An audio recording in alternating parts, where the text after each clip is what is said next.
देश में कोरोना की दूसरी लहर जबरदस्त तेजी से फैल गई है। पहली लहर में जितने मामले सामने आए थे उससे कहीं ज्यादा मामले सामने आ रहे हैं। आम लोगों के लिए इस वायरस को समझ पाना मुश्किल हो रहा है।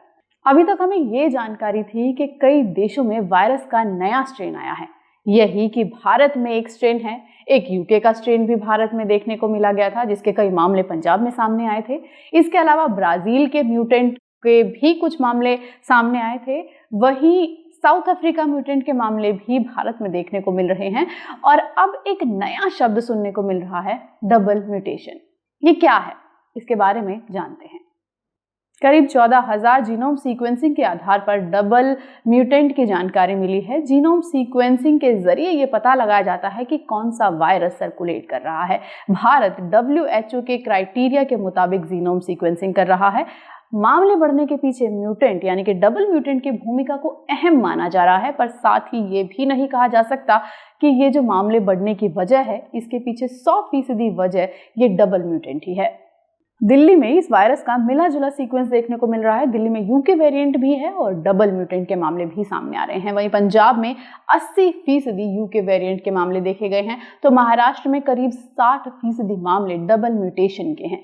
यूके वेरिएंट देश के तकरीबन 18 से 19 राज्यों के 70 से 80 जिलों में फैला हुआ है। वहीं साउथ अफ्रीका और ब्राजीलियन वेरिएंट की मौजूदगी कम जिलों तक ही सीमित है। हालांकि अभी तक ये नहीं पता चल सका है कि नया वेरिएंट पहले से मौजूद वेरिएंट से कितना ज्यादा खतरनाक है, या फिर इस्तेमाल में आ रही वैक्सीन का असर इस पर होगा भी या नहीं। डबल म्यूटेशन क्या है, क्या वैक्सीन इस पर असरकारी है या नहीं, इस बारे में हमने बात की डॉक्टर से। आप भी जाने डॉक्टर के view. Viruses, specially corona virus में ऐसी क्षमता होती है कि ये अपने जेनेटिक मटेरियल को चेंज कर लेते हैं, जिसको हम म्यूटेशन कहते हैं। ये म्यूटेशन जो होते हैं या तो इनके सर्वाइवल प्रोलॉन्ग करते हैं या फिर इनका स्प्रेड प्रोलॉन्ग करते हैं। सर्वाइवल इसलिए कि ये फिर जो बॉडी का इम्यून रिस्पॉन्स होता है उसको इग्नोर कर पाते हैं इन म्यूटेशंस के जरिए, या फिर ये जो है इनका स्प्रेड बढ़ जाता है कि जैसे पहले हम देखते थे कि R0 2 या 3 के आसपास है, इसका मतलब एक इंसान 2 या 3 लोगों को इन्फेक्ट कर पा रहा है। अब जो है वो और ज्यादा लोगों को कर पा रहा है। इस वजह से हमारा नंबर ऑफ पेशेंट सिग्निफिकेंटली बढ़ गया है पिछले कुछ हफ्तों में। म्यूटेशन की बात आएगी तो कोरोना वायरस जो है या कोई काफ़ी अदर वायरसेस भी हैं, म्यूटेशन उनका प्राकृतिक नियम है।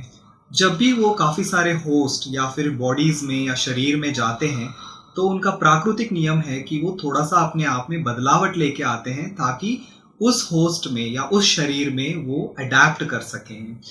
काफ़ी दिन बाद ये जो वेरिएंट्स आते रहते हैं, ये एक म्यूटेंट वेरिएंट बन के डेवलप हो जाते हैं और इनका नंबर और इनका संख्या बढ़ जाता है। ये हमारे कोरोना वायरस के साथ भी ऐसे ही हुआ है। अब सवाल ये उठकर आता है कि आखिर वायरस म्यूटेंट कैसे होता है, तो इसकी जानकारी लेते हैं डॉक्टर से। डबल म्यूटेंट वायरस तब प्रोड्यूस होता है जब एक वायरस दूसरे वायरस के साथ मिलके एक तीसरा वायरस प्रोड्यूस कर देता है, तो उसका एक जेनेटिक मटेरियल कंप्लीटली डिफरेंट हो जाता है। ये हम लोग के लिए सीरियस इसलिए माना जाता है क्योंकि इसकी तरफ हमारा अभी इम्यून रिस्पॉन्स इतना अच्छा नहीं होता है। इसकी वजह से जो है, जैसे हम शुरू में थे एकदम जब ये बिगिनिंग ऑफ कोविड था, हम बिल्कुल उस स्थिति में पहुंचने वाली सिचुएशन में आ गए हैं, क्योंकि हमारा इम्यून रिस्पॉन्स अगर उसके तरफ नहीं होगा, उस वायरस की तरफ नहीं होगा, तो ऑब्वियसली बीमारी और ज्यादा सीरियस होगी, बीमारी का प्रकोप और ज्यादा होगा। ये तो समझ लिया कि वायरस म्यूटेंट कैसे होता है, डबल म्यूटेशन क्या है, लेकिन लोगों के मन में एक सवाल और है, वो ये कि क्या ये वायरस पिछले वायरस से ज्यादा खतरनाक है। क्या कहते हैं डॉक्टर, जानते हैं। आजकल जो हम जिस प्रकार के मरीज देख रहे हैं उनमें एक तो ये है कि ये थोड़ा यंगर लॉट है, 30 से 50 के उम्र वाले ज्यादा लोग आ रहे हैं बीमारी के साथ। दूसरा, ये बीमारी की जो कॉम्प्लिकेशंस हैं वो जल्दी हो रही हैं। जैसे पिछले वाले वेव में हम देखते थे कि 8वें 9वें दिन जाके लोगों के लंग्स के अंदर इन्फेक्शन आने शुरू होते थे, निमोनिया बनने शुरू हो जाते थे। आजकल हम देख रहे हैं कि 4थे-5वें दिन ही निमोनिया डेवलप होना शुरू हो जाते हैं। तीसरी चीज जो और सीरियस हम देखने को मिल रही है कि जो यंगर लॉट है उनमें भी कॉम्प्लिकेशन ज्यादा हो रही है। पिछले साल मुझे याद नहीं कि हम जब 20 साल या 30 साल की एज के लोग आते थे उनमें कभी सीटी की जरूरत भी पड़ती थी या ब्लड टेस्ट की जरूरत भी पड़ती थी, किंतु अब काफी लोगों को उस एज ग्रुप में भी सिम्टम्स जो है सीरियस हो रहे हैं, सांस की तकलीफ हो रही है, निमोनिया काफी एडवांस हो रहे हैं। सो ये वायरस डेफिनेटली और ज्यादा खतरनाक हो गया है पहले वाले वेव से। और आप देख रहे हैं इसका इन्फेक्टिविटी रेट भी बहुत ज़्यादा बढ़ गया है। पिछली वाले वेव में डबलिंग टाइम इससे कहीं कम था, अब तो डबलिंग टाइम इतना तेज हो गया है कि कंट्रोल में ही नहीं आ रही है सिचुएशन। तो अभी ये जो नए वेरिएंट्स पाए जा रहे हैं, ये कंसर्न की बात इसलिए है क्योंकि हमें इन नए वेरिएंट्स के बारे में कम पता होता है।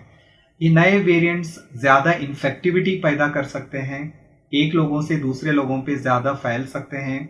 इसका सीवियरिटी ऑफ डिजीज जो हम बोलते हैं वो ज़्यादा हो सकता है इन म्यूटेंट वेरिएंट से, और जो वैक्सीन रिलेटेड इम्यूनिटी है वो इनमें थोड़ा सा कम प्रभाव भी हो सकते हैं। इसके लिए काफ़ी अध्ययन किए जा रहे हैं अभी, ये पता करने के लिए कि ये कितना कंसर्निंग है। कई मामले ऐसे भी सामने आए हैं जिनमें कि कोरोना वायरस की वैक्सीन ले चुके लोगों में भी वायरस पाया गया है। अब सवाल ये भी उठकर आता है कि क्या ये डबल म्यूटेशन की वजह से ही है? क्या मौजूदा वैक्सीन डबल म्यूटेशन पर भी प्रभावी है? इस बारे में हमने जब डॉक्टर से बात की तो उन्होंने हमें ये जानकारी दी। भारत में जो मौजूदा वैक्सीन अवेलेबल हैं वो जितने भी अभी तक म्यूटेशन हमारे पास आए हैं उनको कवर कर लेते हैं। क्यों? क्योंकि जो वैक्सीन बने हुए हैं ये इनके जो इंजेक्ट करने के बाद जो एंटीबॉडीज उनसे डेवलप होती हैं वो टारगेट करती हैं वायरस के सरफेस प्रोटीन्स को। वो सरफेस प्रोटीन्स में लकीली अभी कोई बदलाव नहीं आया है, इस वजह से ये वैक्सीन अभी भी इफेक्टिव हैं।